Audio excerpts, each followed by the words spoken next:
Away, ama-Palestinians alendile South Africa. I don't understand ukuthi umuntu omnyama ngahlula ukusebenzisa ingqondo kangaka. This is a distraction. Yes, sanibonani, ngiyaxolisa ukuthetha, ngizwe kuthiwa the truth shall set you free. Lalela mntu omnyama. This is a distraction. Khona into abayenzayo and abafuni ubone. Right now, the whole of the black community South Africa, abantu abamnyama are being distracted because we focused la. However, ama-Palestinians have landed. Israel is coming. Angahle. Learn to see a distraction so you actually know ukuthi kwenzekalani. Listen to me mntomnyama, yeka ukufocusa kwinto wrong and focus kwinto ebalekile. Ngomhla ka-20 to umhla ka-23 kuzobe kune-meeting enkulu. This month la eSouth Africa izobe hostwe yithina and it might be the biggest thing abazama ukuyifihla njengamanje. This is what mina nawe mntomnyama we should be focusing on. G20 summit ezokwenzeka la eSouth Africa ngomhla ka-22 to umhla ka-23. Omunye umuntu uzobuza ukuthi mina ngihlangana nalento lena awukahle mntomnyama.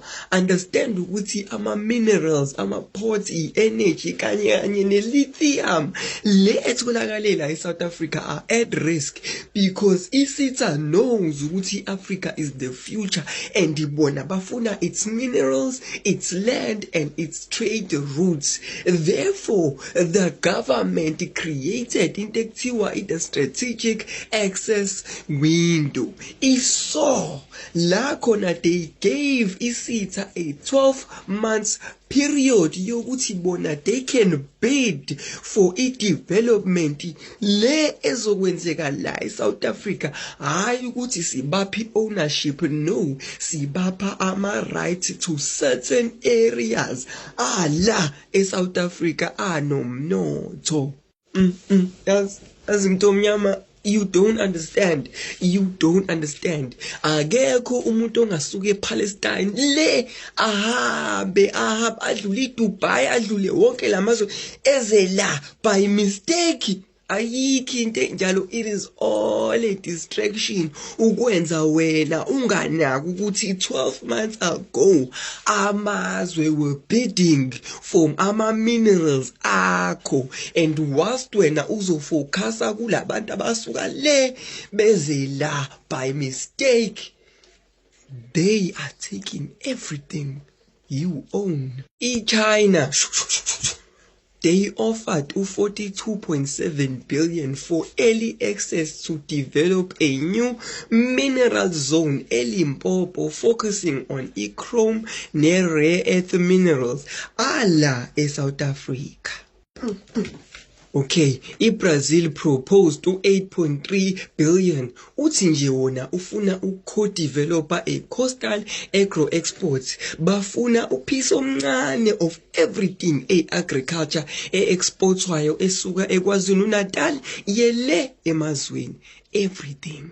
I-United Arab Emirates ithi yona izofaka u-16.9 billion for a long-term renewable energy partnership neSouth Africa. All they want is iland yase-Northern Cape.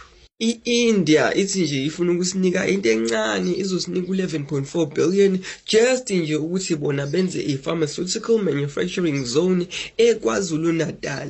What does that mean? That means ukuthi bona bafuna sibaphe indawo la khona bezogaya khona imishanguzo and resell leyo mishanguzo to the rest of South Africa.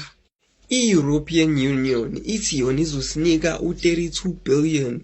All they want i-Arab zenkosi is to expand iSouth Bay Industry Zone for green hydrogen shipping. Kusho ukuthi whatever area that they decide to expand, they will control and they will be the ones who profit from anything that gets exported or imported into South Africa.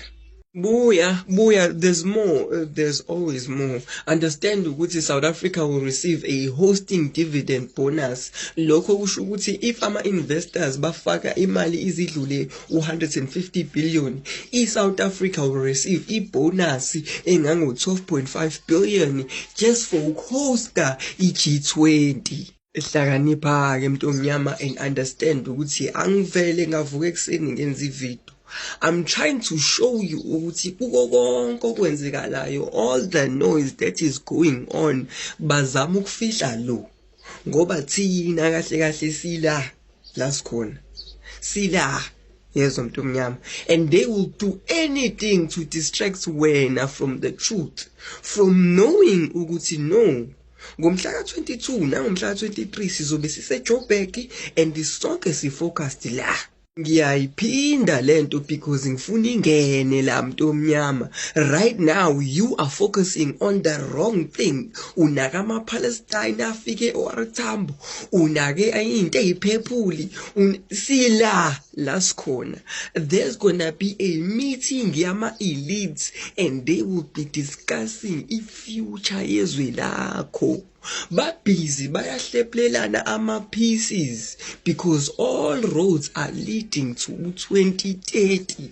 La khona kuzobe sekudividwa umnotho again, beresetha umhlaba. Understand ukuthi kwi-G20 sizobe sine-Australia, i-Argentina, i-Turkey, i-Japan, i-Canada, siphinde sibe ne-Germany, i-Brazil, i-UK, phinde kube i-France, kube i-Italy, maningi, i-India, Indonesia, i-China, i-Mexico, i-Russia, i-EU, i-South Korea, ne-USA, kuningi, and they all want a piece of us.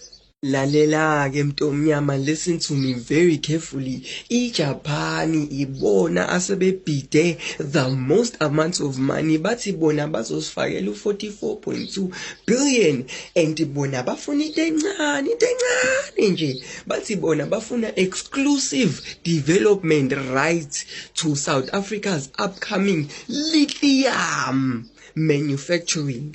Bafuna i-lithium, and okwamanje basafuna le-lithium esemzumbe. Yezwa, asikakayibale le-lithium le etholakala eLamonti, asikakayibale le-lithium etholakala eClearwood, basafuna le eyasemzumbe. Yes, that means ukuthi as of 2025 October, imali esithenjiswe yona is sitting at 155.4 billion.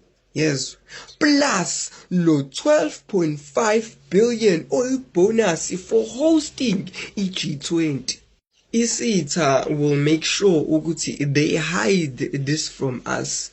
They will flood us with the information engekho, making sure ukuthi asuphazamisi umsebenzi. Hear my words.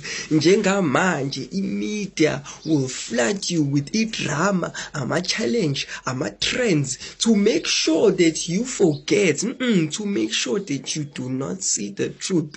So umntomnyama will protest about ama-Palestine agcwele South Africa.